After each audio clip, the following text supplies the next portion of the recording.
అనారోగ్యం, ఉద్యోగం, వ్యాపారం అప్పులతో బాధపడుతున్నారా? వెంటనే జేకేఆర్ గురువు గారికి కాల్ చేసి ఈ వెబినార్ లో జాయిన్ అవ్వండి.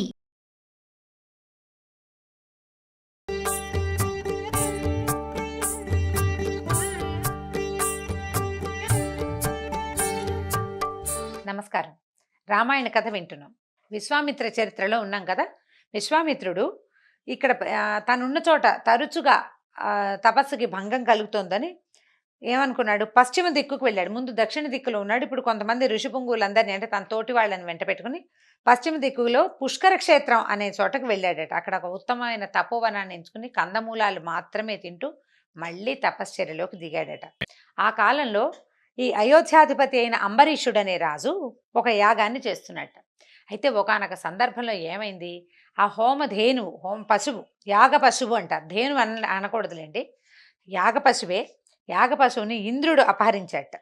సరే, పురోహితులంతా రాజుతోటి ఏం చెప్పారంటే, యాగ పశువు అపహరించబడిందంటే ఆ దోషం రాజుదవుతుంది. ఎవరైతే ఉన్నారో రాజు ఇది యజ్ఞం చేస్తున్నాడో వాళ్ళదే కానీ మరొకరిది కాదు. ఇది మహాపాపం, దీనికి ప్రాయశ్చిత్తం కూడా చాలా పెద్దది చేసుకోవాలి. కాబట్టి ఎవరినైనా మనిషిని తీసుకురావాలి. ఈ యాగ పశువుకి బదులుగా బలి పశువుగా ఒక మానవుణ్ణి అర్పించాలట.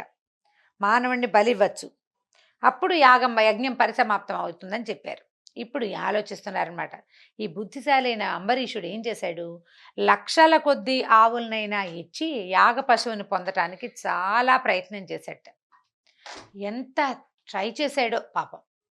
లక్షల కొద్దీ డబ్బిస్తామన్నా, నిన్ను బలిస్తాం రమ్మంటే ఎవరు వస్తారు? అట్లా ఏమైంది, చివరికి ఈయన చాలా మందిని పంపించాడు అటు ఇటు యాగ పశువుల కోసం ఒక మనిషిని వెతకమని. ఈయన కూడా తను తిరుగుతూ రుచిక మహర్షి భార్యా పిల్లలతో తపస్సు చేసుకుంటున్నాము నా ఒక ఆశ్రమానికి వచ్చాడు. అప్పుడు ఆయన దగ్గర 2-3 కుమారులు ఉంటే ఒకళ్ళనొకళ్ళు కుశల ప్రశ్నలను అడిగిన తర్వాత అంబరీషుడు ఏం చెప్పాడంటే, నా యజ్ఞ పశువు అపహరించబడింది, నాకు యజ్ఞ నిమిత్తం ఒక బాలుడు కావాలి, ఒక పిల్లవాడు కావాలి, ఒక మానవుడిని బలివ్వాలి అక్కడ అని అడిగాడు. నీకు 1,00,000 ఆవుల్ని ఇస్తాను, నీ కుమారులు, ఇంతమంది కుమారులు ఉన్నారు, ఎవరో ఒకళ్ళని నాకు అర్పిస్తే కనుక నీకు 1,00,000 ఆవుల్ని ఇస్తాను, నా ఆవు కూడా నా యాగం కూడా పరిసమాప్తం అవుతుంది, దేశాలు తిరిగాం నరపశువు కోసం, ఎక్కడా లాభం లేకపోయింది అని అడిగేసరికల్లా రుచికుడు అన్నాడు, నాకు పెద్ద కుమారుడు అంటే పంచప్రాణాలు, నా భార్యకి ఆఖరి పిల్లవాడంటే పంచప్రాణాలు అని అనేసరికల్లా పెద్దవాడిని అమ్ముకోలేను, ఇప్పుడు నీ పిల్లాడిని నాకు ఇవ్వు, నేను నీకు 1,00,000 గోవులు ఇస్తాను అంటే ఇదేమైంది, అమ్మకమే కదూ. 1,00,000 ఆవులు ఇచ్చి వాళ్ళ అబ్బాయిని కొనుక్కుంటానంటున్నాడు అంబరీషుడు. అదే కదా, నేను దేనికోసమైనా నా పెద్ద పిల్లాడిని అమ్మలేను, నా భార్యకేమో చిన్నపిల్లాడంటే చాలా ముద్దు, కాబట్టి చిన్నపిల్లాడిని అమ్మడానికి నా భార్య ఒప్పుకోవట్లేదు అన్నాడు. అనేసరికల్లా ఈ 2 మాటలు వింటున్నటువంటి మధ్య పిల్లవాడు సునశ్శేపుడు వాడి పేరు.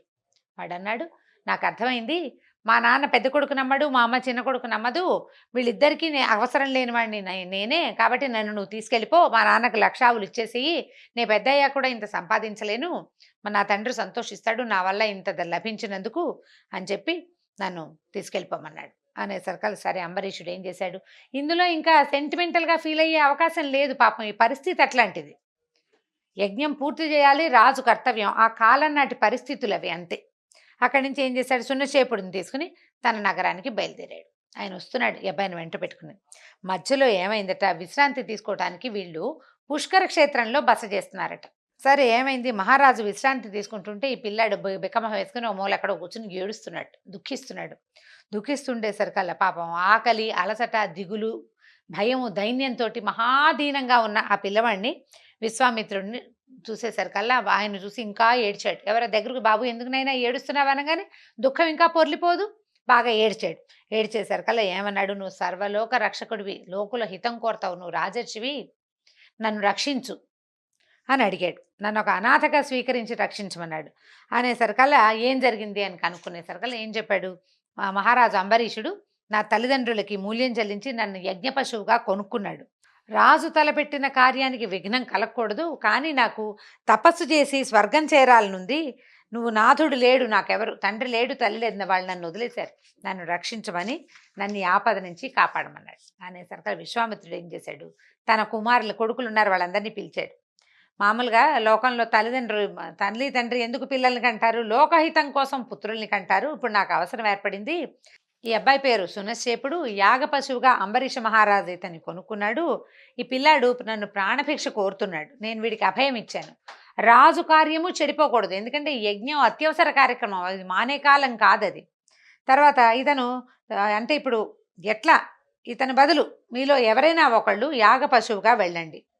మీరు వెళ్తే ఈ పిల్లాడి ప్రాణాలు నిలబెడతాయి. నేను కూడా మాట నిలబెట్టుకున్నట్టు అవుతుంది అనేసరికల్లా విశ్వామిత్రుడి కుమారులు ఒప్పుకోలే. ఇదే న్యాయం? ఎవరైనా ఇట్లా చేస్తారా? వాడెవరినో రక్షించడానికి సొంత కుమారుణ్ణి వెళ్ళమంటావు, ఇదేం న్యాయం తండ్రి అన్నారు. స్వమాంసం అంటే ఇది ఏంటంటే ఇది ఒక అర్థం పర్థం లేనిది. సొంత మాంసాన్ని భుజించడం లాంటిది. మేము నీ కోరిక మన్నించడానికి సిద్ధంగా లేము అనేసరికి ఆయన కోపం పట్టలేకపోయాడు. మీరు నా మాట అతిక్రమించడం కాకుండా ఏమి కొంచెం కూడా శంక లేకుండా ఇట్లా ధర్మరహితంగా మాట్లాడారు. మీ మాటలు నన్ను ఈటలతో పొడుస్తున్నట్టుగా అనిపిస్తుంది.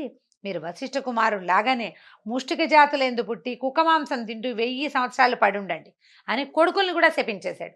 శపించి సునశ్శేపుడికి ఇట్లా చెప్పాడనమాట. నువ్వేం భయపడద్దు, నీకు ఒక మంత్రాన్ని ఉపదేశిస్తాను. నీకేం చేస్తారంటే ఎర్రటి పూలమాలలు వేసి ఎర్రటి పైపూత పూస అంటే ఎర్రగా పూస్తారు, సింధూరం పూస్తారు, ఒంటి నిండా రంగు కుంకుమ అద్దుతారనమాట. అద్ది నిన్ను యూప స్తంభానికి కట్టేస్తారు. ఈ యూప స్తంభాల మాట మొట్టమొదటి చెప్పుకున్నావు, పశువుల్ని కడతారు వాటికని, దాన్ని కడతారనమాట ఈ పిల్లాన్ని. నిన్ను దానికి కట్టేస్తారు. నువ్వేం చేస్తావంటే ఈ మంత్రాలతోటి అగ్నిని స్తుతించు అని అగ్నిహోత్రాన్ని స్తుతించగలిగే మంత్రాన్ని ఉపదేశించాడు. దానివల్ల నువ్వు జీవించి నీ కోరిక ప్రకారమే నీ సంగతి ఏంటంటే నువ్వు లక్ష్యాన్ని సాధిస్తావని చెప్పాడు. అప్పుడు ఏం చేశాడంటే 2 మంత్రాలని సునశ్శేపుడు విశ్వామిత్రుడి వలన ఉపదేశం పొందాడట. ఆ తర్వాత ఏం చేశాడు, సునశ్శేపుడు అంబరీషుడి దగ్గరికి వెళ్ళి పదండి మనం వెళ్ళిపోదాం, యజ్ఞం మొదలు పెట్టండి అన్నాడు. సరే, అంబరీషుడు కూడా పరమానందంతో పిల్లవాడిని తీసుకెళ్ళిపోయాడు. యజ్ఞక్రియ విధి ఎక్కడ ఆగిందో అక్కడి నుంచి మొదలైంది. సునశ్శేపుడిని అలంకరించి ఏం చేశారు, సదస్సుల అనుమతి పొంది దర్భ పవిత్రాలన్నీ కట్టి యాగ పశువు ఎక్కడ కట్టాలో అక్కడ తీసుకెళ్ళి సునశ్శేపుడిని కట్టేశారు. కల ఈ సునశ్శేపుడు వెంటనే విశ్వామిత్రుడిని, తన గురువైన విశ్వామిత్రుడిని తలుచుకుని ఆ 2 మంత్రాలని ఆవాహన చేశాడు. ఇక జపం మొదలు పెట్టాడనమాట. ఇంద్రుణ్ణి ఉపేంద్రుణ్ణి యథాశాస్త్రంగా స్తుతించాడు. ఆ చెప్పిన మంత్ర విధానం ఎట్లా ఉందో అలా చేశాడనమాట.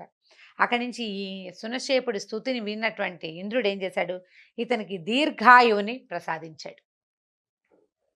ఇంద్రుడి వల్ల దీర్ఘాయువుని పొందాడు సునశ్శేపుడు. అట్లాగే అంబరీష మహారాజు యొక్క యాగ పశువుని అక్కడికి తీసుకొచ్చి ఇచ్చేసి ఆయన తాలూకు యజ్ఞ ఫలితాన్ని కూడా ఆయనకి పొందేలాగా చేశాడు.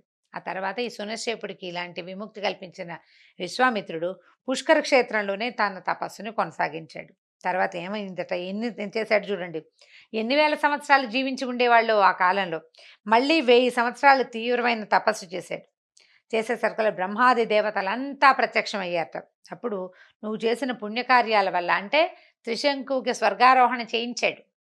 ఈ సునశ్శేపుడికి జీవితానికి అవకాశం ఇచ్చాడు. రాజు కార్యము పాడవల సునశ్శేపుడి వాంఛ కూడా తీరింది. అతన్ని చాలా ఉత్తమ గతులు పొందేలాగా చేశాడు. కాబట్టి నువ్వు ఋషిత్వాన్ని పొందావు, నువ్వు ఋషివైపోయావు అని బ్రహ్మాది దేవతలంతా ఈయన్ని ఆశీర్వదించారు. రాజర్షి అయ్యాడు, ఋషి అయ్యాడు.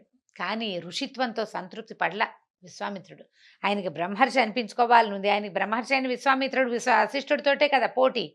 దాంతో మళ్ళీ తపస్సు మొదలుపెట్టేసరికల్లా ఏమైంది, ఈ పుష్కర క్షేత్రంలో ఒకనాడు మేనక అనే అప్సరస స్త్రీ వచ్చి స్నానం చేయటం మొదలుపెట్టింది. ఆమెను చూసేసరికల్లా ఈ విశ్వామిత్రుడి మనసు చెలించింది. ఆమెని పిలిచి అడిగాడు, నిన్ను చూడంగానే నాకు మన్మథాసక్తి కలిగింది, నువ్వు నాతో నా ఆశ్రమంలో ఉండమని అడిగేసరికల్లా విశ్వామిత్రుడు అడిగిందే తడవుగా మేనకు ఒప్పుకుంది. 10 సంవత్సరాలు ఆయనతో పాటు ఆశ్రమంలో ఉండిపోయిందట. ఈ 10 ఏళ్ళు గడిచిన తర్వాత విశ్వామిత్రుడికి ఒకరోజు ఏదో జ్ఞానోదయమైంది. ఆయన చాలా సిగ్గుపడ్డాడు తన ప్రవర్తనకి. తపస్సు భంగం చేయడానికే దేవతలు ఈ పన్నాగం పన్నారని ఈమెను తన దగ్గరికి పంపారని గ్రహించేశాడు. దాంతో ఈవిడ భయపడిపోయింది. ఆయన పశ్చాత్తాపడుతున్నాడు, ఇదేమిటి నేను ఇలా పనిచేశాను అని. ఈమెకు భయం వేసింది. ఇలా పశ్చాత్తాప పడుతున్నవాడు నీ వల్లే నా తపస్సు పాడైంది అని శపించగలడు, ఆయన కోపిష్టివాడు కదా. కానీ ఆయన ఏం చేశాడంటే శపించక నువ్వు వెళ్ళిపోమని పంపించేశాడు. నాదే పొరపాటు, నేను నీకు వశుణ్ణి కాకపోయింటే ఇది జరిగేదే కాదు, నీ తప్పేం లేదు. మేనకని తన దగ్గర నుంచి పంపించేశాడు విశ్వామిత్రుడు. ఆమెను పంపేశాక మనస్సు స్థిరపరచుకున్నాడు. మళ్ళీ వశిష్ఠుడి మీద పగ బుసలు కొడుతోందనమాట ఆయన మనసులో. ఎలాగైనా సరే బ్రహ్మర్షి అంత అనిపించుకోవాలంతే.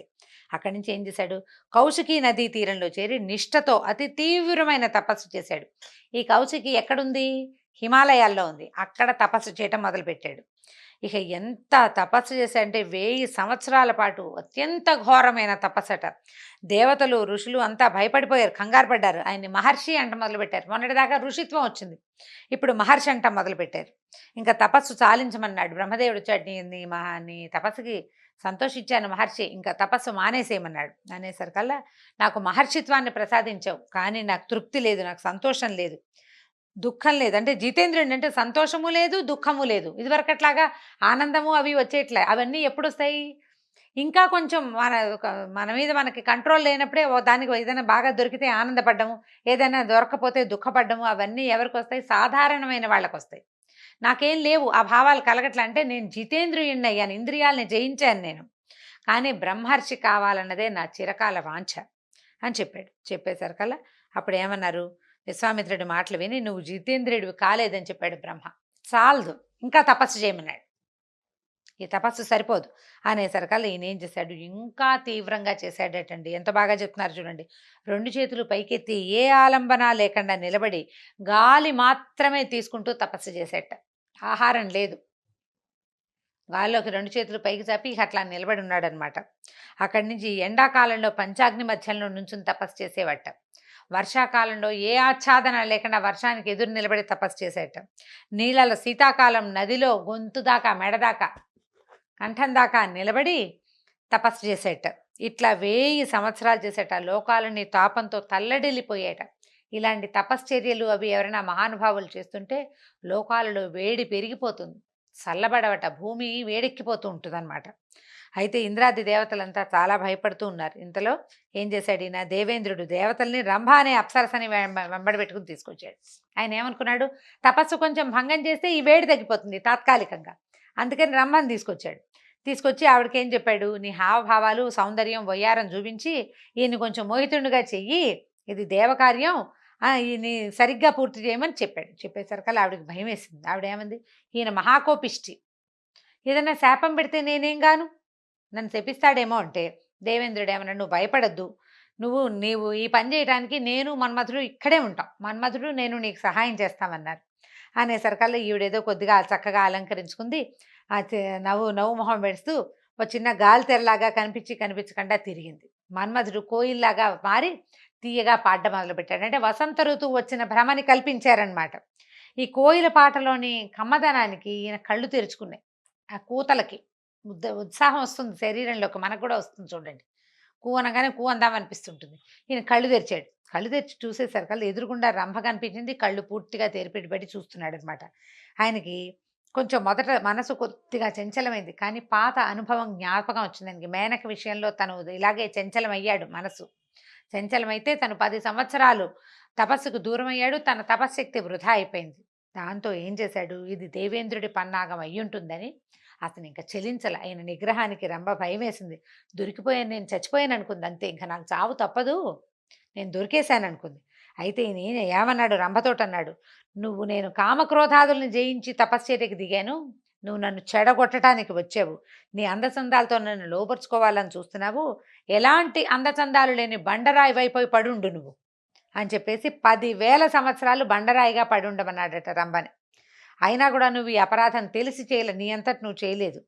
అయితే ఎవరైనా గొప్ప తేజస్సు కలిగిన బ్రాహ్మడు వచ్చి నిన్ను ముట్టుకుంటే అప్పుడు నీ శాప విమోచనం కలుగుతుంది, అప్పటిదాకా నువ్వు అలాగే ఉండు, ఆయన ఎవడైనా వచ్చి నిన్ను ఉద్ధరిస్తాడని చెప్పేశాడు. అక్కడి నుంచి ఇది పెద్ద శిలగా మారిపోయింది. రంభ అక్కడ పడిపోయింది. ఈ దేవేంద్రుడు మన్మధుడు ఇద్దరు పారిపోయారు. ఇక వాళ్ళు కూడా దొరికితే వాళ్ళకి పడతాయి చెరుకోటి శాపం, పారిపోయారు. ఈయన కోపోద్రిక్తుడైతే ఈయన ఎప్పుడు ఎలా ఉంటుందంటే, ఈ ఉద్రేకం వచ్చి ఏదైనా శపించంగానే వాళ్ళ పలుకులు అక్కడ ఫలిస్తాయి, తపశ్శక్తి తగ్గిపోతుంది, కరెంటు తగ్గిపోయినట్టు అనమాట. తగ్గేసరికల్లా ఏమైంది, ఇంద్రియాలని జయించలేకపోయాను నేను, కోపం వచ్చింది నాకు, అది రాకూడదు, కోపం వచ్చిందంటే జితేంద్రియత్వం లేనట్టే. దాంతో చాలా బాధపడ్డాడు, మనశ్శాంతి కోల్పోయాడు. రెట్టించిన పట్టుదలతోటి మళ్ళీ తపస్సు మొదలుపెట్టాట. ఈసారి కోపాన్ని కూడా జయిస్తానని భీషణమైన ప్రతిజ్ఞ చేశాడు.